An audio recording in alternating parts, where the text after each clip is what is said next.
बहुत साल पहले की बात है। एक जंगल में लीला नाम की एक हिरनी रहती थी जो गर्भवती थी। उसका एक साथी हिरन जिसका नाम था शिवा। दोनों एक दूसरे से बहुत प्यार करते थे। वो सब एक झुंड में रहते थे।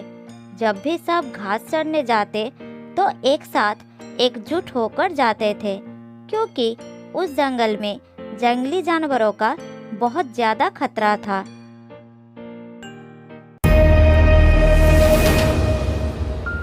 उस जंगल में एक खूंखार भेड़िया रहता था जो किसी भी जानवर को अकेला पाकर शिकार कर लेता था। बस इसी वजह से सब इकट्ठा होकर घास खाने जाते और वापस भी एक साथ आते थे। लेकिन लीला गर्भवती थी। वो शुरू में तो सबके साथ जाती थी, लेकिन अब पेट बढ़ने के वजह से उसके लिए बाहर जाना और घास चरने जाना बहुत मुश्किल हो रहा था।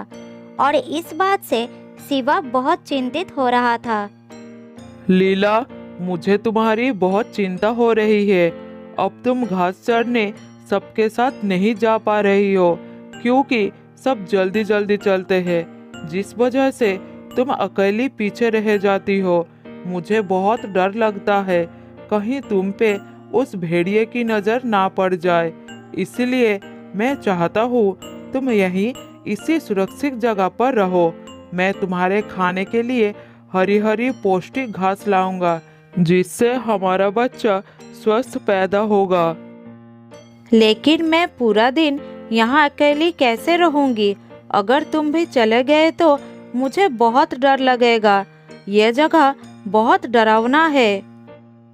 देखो लीला, अभी हमारे बच्चे के लिए हमें तो इतना करना ही पड़ेगा ना। बस थोड़ी दिनों की बात है, हमारा बच्चा आ जाए, वो थोड़ा सा बड़ा हो जाए और वो हमारे साथ घास चरने जाए, फिर सब ठीक होगा। ठीक है, जैसा तुम कहो, लेकिन जल्दी वापस आना। मुझे अकेला अच्छा नहीं लगेगा। जंगल में एक सुरक्षित जगह के बारे में मैं जानता हूँ। जंगल में खाना लाने वक्त मैं उस स्थान को देखा था। तुम्हें वहाँ कोई डर नहीं लगेगा। वो जगह बहुत अच्छी है। चलो, मैं तुम्हें वहाँ ले चलता हूँ।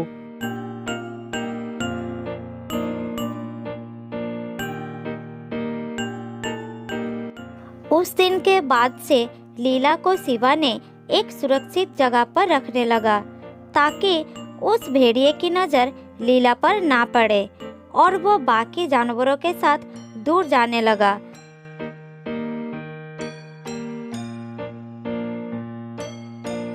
सारे दिन जंगल में घूमकर अपना पेट भरने के बाद शाम के समय जब वो घर लौटता था, तब वो लीला के लिए भी हरी हरी घास लाता था।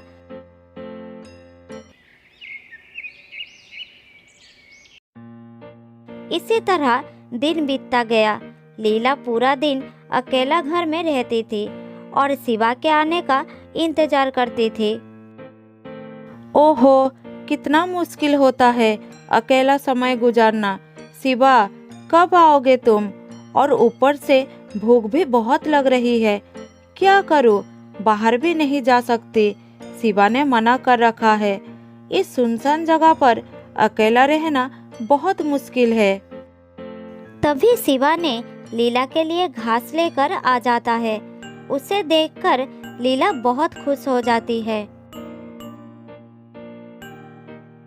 तुम आ गए शिवा। मुझे बहुत भूख भी लगी थी। तुम्हें छोड़कर मुझे पूरे दिन इस घर में अकेले रहना बिल्कुल अच्छी नहीं लगती। मुझे बहुत डर लगती है। कल से तुम इतनी देर मत करना, जल्दी वापस आना। हाँ हाँ, मुझे पता है, तभी तो मैं जल्दी आ गया। अब जल्दी से खा लो। लीला जल्दी से खाना शुरू करती है। इस तरह और भी कुछ दिन बीत जाता है।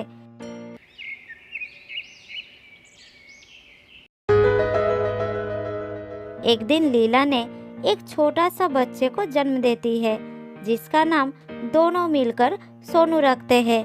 शिवा अपने बच्चे के लिए बहुत खुश था, इसीलिए वो लीला और सोनू से कहता है, लीला, जब तक हमारा बच्चा थोड़ा बड़ा ना हो जाए तब तक तुम्हें यहाँ से बाहर नहीं जाने दूंगा।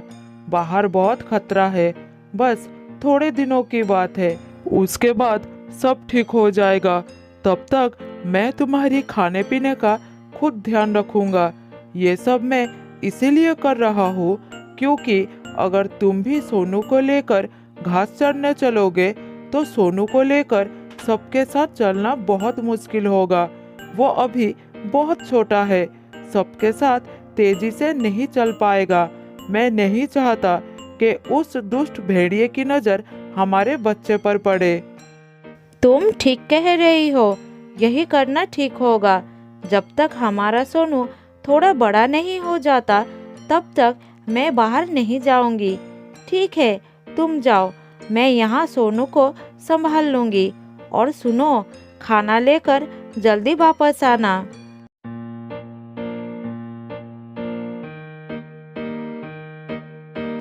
लीला ने शिवा की बात मान के अपने घर पे ही रुकती है और शिवा रोज की तरह खाने के बाद अपनी पत्नी के लिए घास ले आता था। लीला अब पहले की तरह घर में अकेली नहीं रहती, उसके साथ उसका बच्चा भी था, इसीलिए पूरा दिन बच्चे के साथ व्यस्त रहती थी, उसकी देखभाल करती थी और दूध पिलाती थी।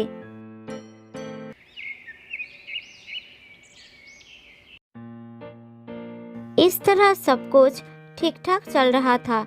एक दिन सोनू अपने माँ से कहता है, माँ, सब बाहर जाते हैं, पिताजी भी बाहर जाते हैं, बस मैं और आप यहीं बंद क्यों रहता हो? मुझे भी बाहर जाने का मन करता है। चलो ना माँ, मुझे थोड़ा बाहर घूमना है। मैं बाहर का नज़ारा कभी नहीं देखा है माँ। हाँ बेटा, मन तो मेरा भी बहुत हो रहा है। काफी समय से मैं भी बाहर नहीं गई हूँ। पर तुम्हें पता है, इस जंगल में एक दुष्ट भेड़िया रहता है। वो हमें कोई नुकसान ना पहुँचाए, इसीलिए तुम्हारे पिताजी ने मना कर रखा है। और तुम अभी बहुत छोटे हो ना बेटा, बड़ों के मुकाबले चल नहीं पाओगे।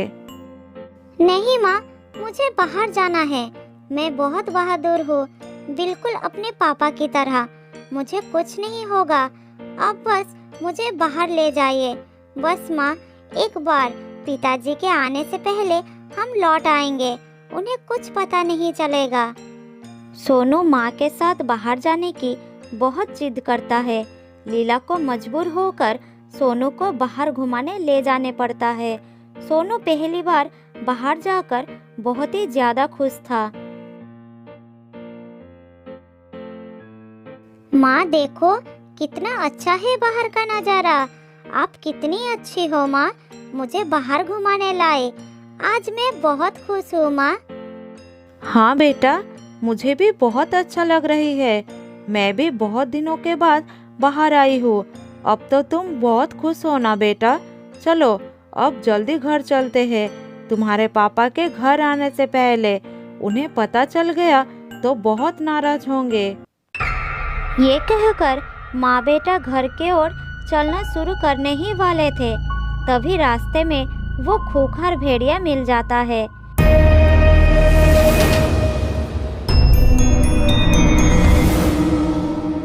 शिवा ने इसी डर के कारण उन्हें बाहर जाना मना किया था। लीला और सोनू बहुत घबरा जाते हैं। लीला को अपनी जान की परवाह नहीं थी, बस उसे उस बात की चिंता थी कि अब अपने जिगर के टुकड़े को कैसे बचाया जाए, क्योंकि अब उसे पता था कि भेड़िया उसे छोड़ने वाला नहीं है। अब लीला को बस शिवा के बात याद आ रही थी। उसने उसे बार बार घर से बाहर ना जाने के लिए मना किया था। अब वो बहुत अफसोस कर रही थी कि उसे सोनू की जिद पे बाहर नहीं आना चाहिए था। उधर उसी समय शिवा जब शाम को अपनी पत्नी और बच्चे के लिए खाना लेकर घर पहुंचता है, तब वो घर पर लीला और सोनू को देख नहीं पाता है। वो बहुत चिंतित हो जाता है। अरे ये क्या, घर में तो कोई नहीं है। आखिरकार कहाँ गए होंगे मेरे बीवी और बच्चे। हे भगवान, दोनों को रक्षा करना, दोनों ही मेरी जिंदगी है। फिर मन में डर और चिंता लेकर शिवा अपने बीवी और बच्चे को ढूंढने निकलता है।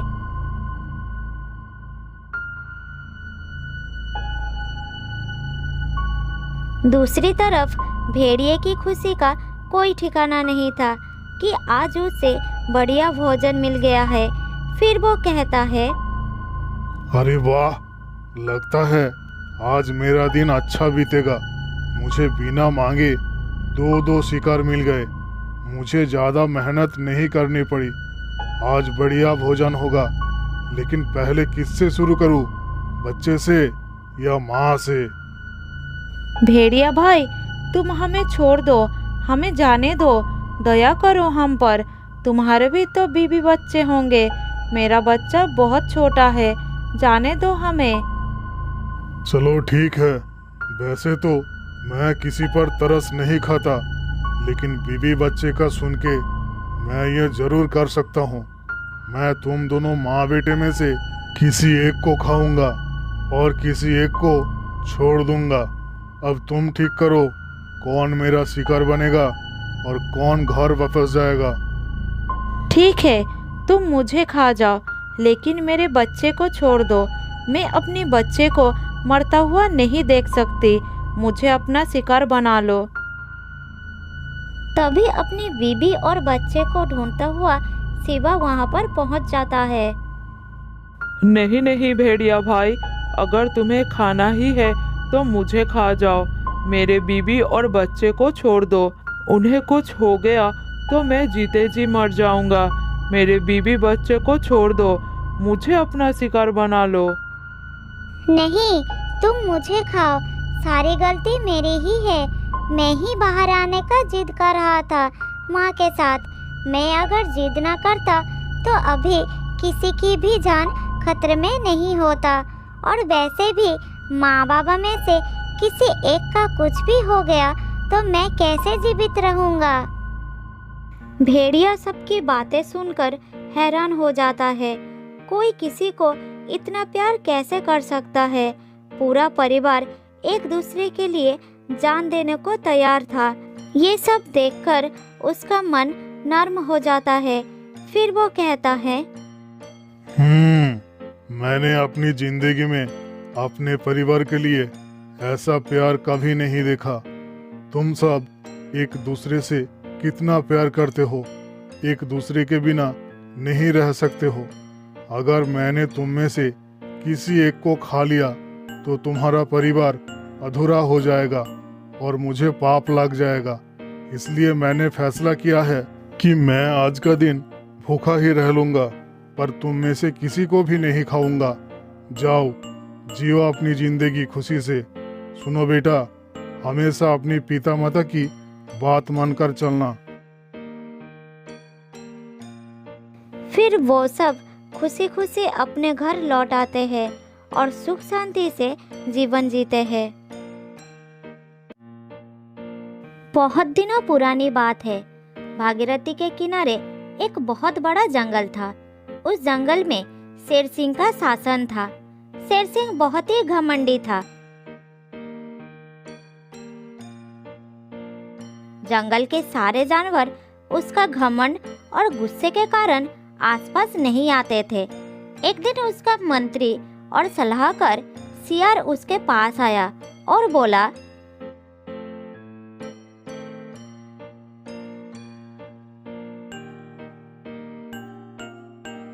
महाराज, मुझे ये कहते हुए अच्छा तो नहीं लग रहा, लेकिन आपका हद से ज्यादा गुस्सा और घमंडीपन आपके और आपके राज्य के लिए सही नहीं है। आपका इस बात को लेकर जंगल में आलोचना हो रही है। क्या कहना चाहते हो सियार? जरा खुलकर बताओगे? महाराज, आपका अजीब और गरीब फरमान से जंगल के कमजोर जानवर बहुत घबरा जाते हैं। मुझे डर है कि किसी दिन वो आपके खिलाफ अपना सेना ना बना ले, फिर वो किसी भी वक्त विद्रोह भी कर सकते हैं। सियार, तुमने बिल्कुल सही कहा। यह बात तो मैंने सोचा ही नहीं था, लेकिन इसका भी एक हाल है मेरे पास। तुम एक काम करो, कल सभी जानवरों को दरबार में बुलाओ।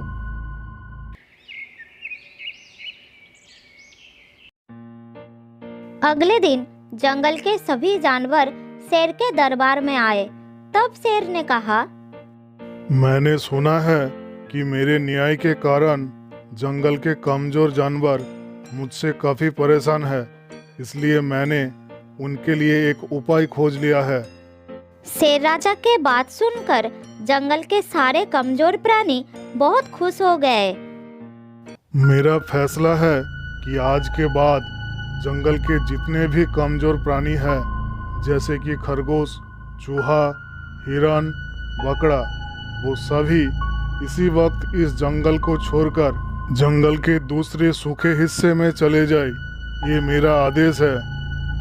शेर राजा का ये आदेश सुनकर जंगल के सारे कमजोर प्राणी बुरी तरह से घबरा गए।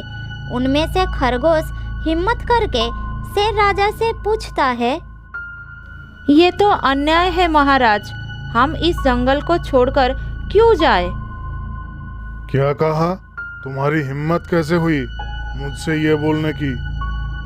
महाराज, जंगल के दूसरे हिस्से में हरियाली बहुत कम है और वहाँ पानी भी नहीं है। सारे तालाब सूख गए हैं, हम वहाँ पानी कैसे पिएंगे? ये मेरा आदेश है खरगोश। और हाँ, आज के बाद कोई भी कमजोर प्राणी अगर जंगल में नजर आया तो उसे जान से मार दिया जाएगा। लेकिन महाराज, ये कमजोर प्राणी तो वहाँ जाकर अपने आप मर जाएंगे। आप अपने फैसले पर दोबारा सोच लीजिए। बकवास बंद करो सियार।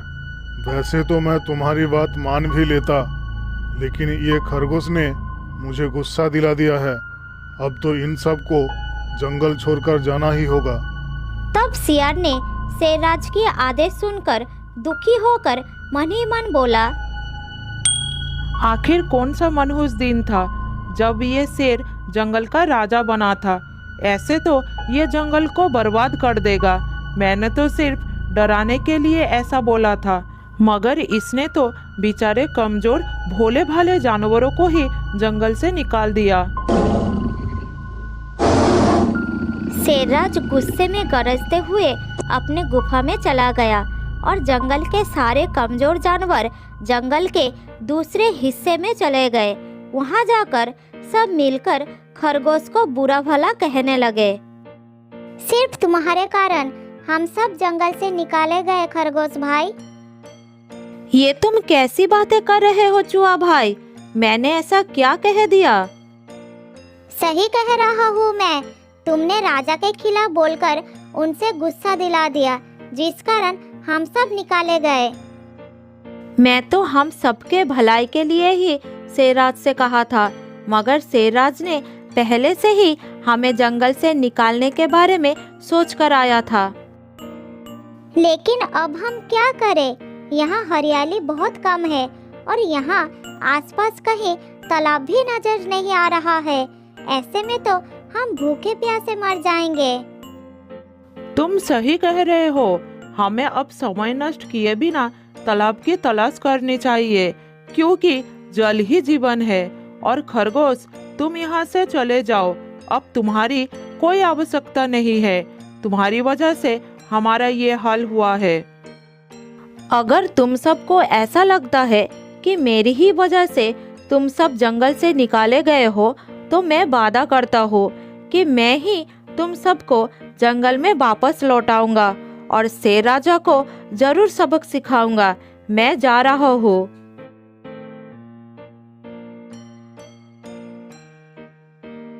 खरगोश बहुत दुखी होकर वहां से चला गया।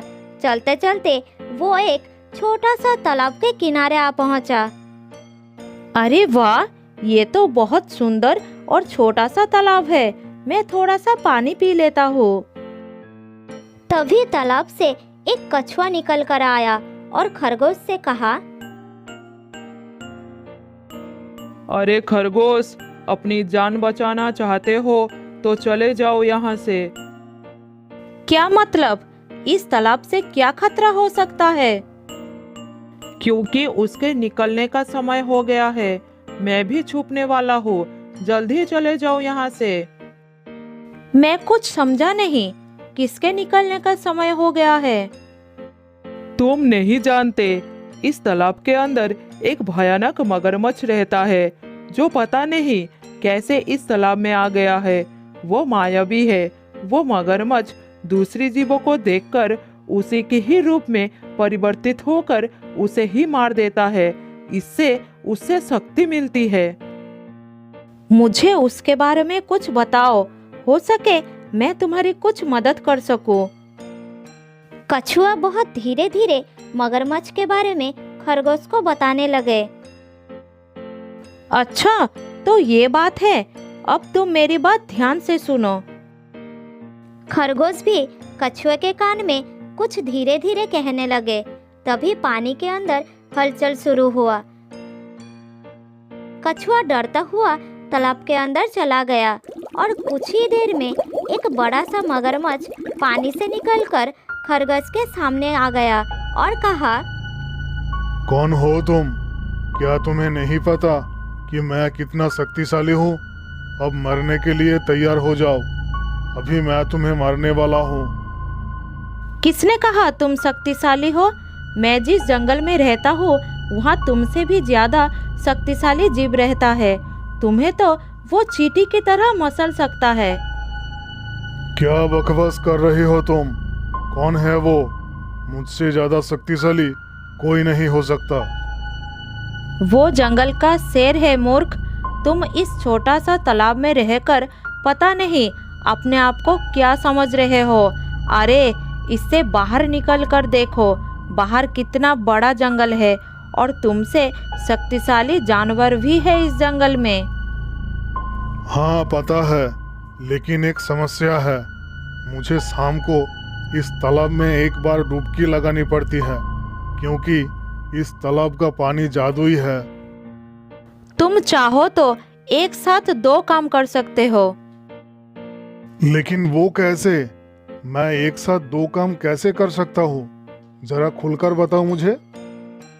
तुम जंगल के शेर राजा को मारकर वहाँ के राजा बन जाओ, फिर सारा जंगल तुम्हारा हो जाएगा। वहाँ ना जाने कितने जानवर भी है, उन्हें मारकर तुम और भी शक्तिशाली बन सकते हो और शाम को इस तालाब में डुबकी लगाकर फिर जंगल वापस आ सकते हो। तुम्हारे लिए ये बहुत आसान होगा। अरे वाह, ये तो मैंने सोचा ही नहीं था।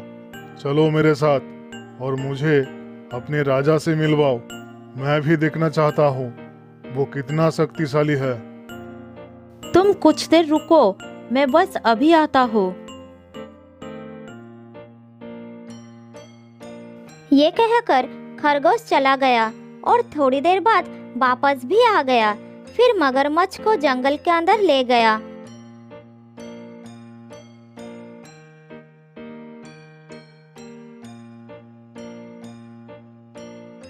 खरगोश मगरमच्छ को लेकर सीधा शेर के गुफा के अंदर चला गया।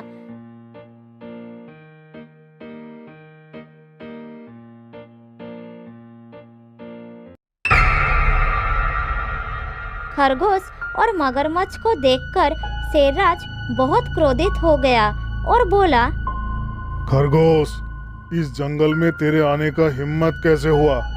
और तू अपने साथ इस मगरमच्छ को क्यों लेकर आया? इधर इसका क्या काम है? शेर राजा ने इतना कहा ही था, तभी मगरमच्छ शेर राजा के रूप में परिवर्तित हो गया। ये देखकर शेरराज हैरान हो गया और कहा, अरे ये तो मेरे ही रूप में परिवर्तित हो गया। जरूर मुझसे बदला लेने के लिए कोई बहुरूपिया लेकर आया है तू, जो मुझे मारकर मेरे जंगल पर कब्जा करना चाहता है। मैं ठीक कह रहा हूँ ना खरगोश? लेकिन मैं इसे नहीं छोड़ूंगा। आपने ठीक ही सोचा शेरराज। अपने आप को बहुत शक्तिशाली मानते हो ना? अब इससे लड़के दिखाइए। तो तू ही है वो शेरराज। अब तेरा राज खत्म होने वाला है। आज से मैं इस जंगल पर राज करूंगा। अभी इसी वक्त मैं तेरा अंत कर दूंगा।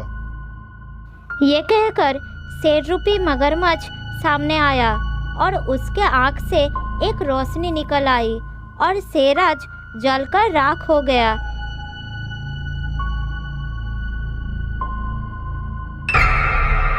शेर राजा के मरते ही मगरमच्छ अपने रूप में आ गया और खरगोश से कहा, देखा तुमने खरगोश, मैं कितना शक्तिशाली हूँ।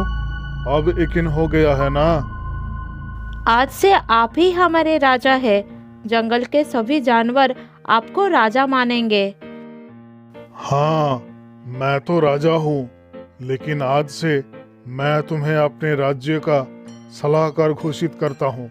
अब तुम ही बताओ कि जंगल के बाकी जानवर मुझे कहाँ मिलेंगे, जिन्हें मैं खा सकूं और शक्तिशाली बन सकूं। वो सब छोड़िए महाराज, आप तालाब के पास जल्दी से चले जाइए।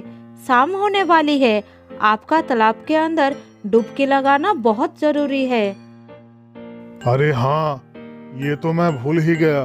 मैं अभी जाता हूँ। मगरमच्छ दौड़ते हुए सीधे तालाब के पास पहुंचा, मगर उसने देखा कि तालाब पत्थरों से ढका हुआ था। ये देखकर वो हैरान हो गया। अरे ये कैसे हो सकता है? सुबह तक तो तालाब बिल्कुल सही था। अब मैं इस पत्थर को कैसे हटाऊंगा? मेरे पास और समय भी नहीं है। अब मैं क्या करूं? ये कहकर मगरमच्छ ने पत्थर को हटाने का कोशिश करने लगा, लेकिन वह असफल रहा। अचानक उसके शरीर में आग लग गया और वो जलकर राख हो गया। मगरमच्छ के राख बनते ही सारे कमजोर प्राणी जो छुपे हुए थे वो सभी बाहर आकर पत्थर को हटाने लगे। थोड़ी ही देर में तालाब आगे के जैसा बन गया। फिर वही कछुआ पानी से बाहर आ गया और कहा, तुम्हारा बहुत बहुत धन्यवाद खरगोश भाई। तुम्हारी चतुरता की वजह से दुष्ट मगरमच्छ मारा गया और तालाब के जीवों को उससे मुक्ति मिल गई। हाँ हाँ बिल्कुल, और हमारे जंगल के प्राणियों को उस घमंडी शेर से भी मुक्ति मिल गई। अब हम सब इस जंगल में मिलजुल कर रहेंगे। दरअसल खरगोश ने कछुए के कान में अपनी योजना पहले से ही समझा दी थी और जानवरों से भी बोल दिया था कि मगरमच्छ के जाने के बाद वो तुरंत तालाब को पत्थरों से ढक दे। उस दिन के बाद से जंगल के सभी जानवर सुख शांति से रहने लगे।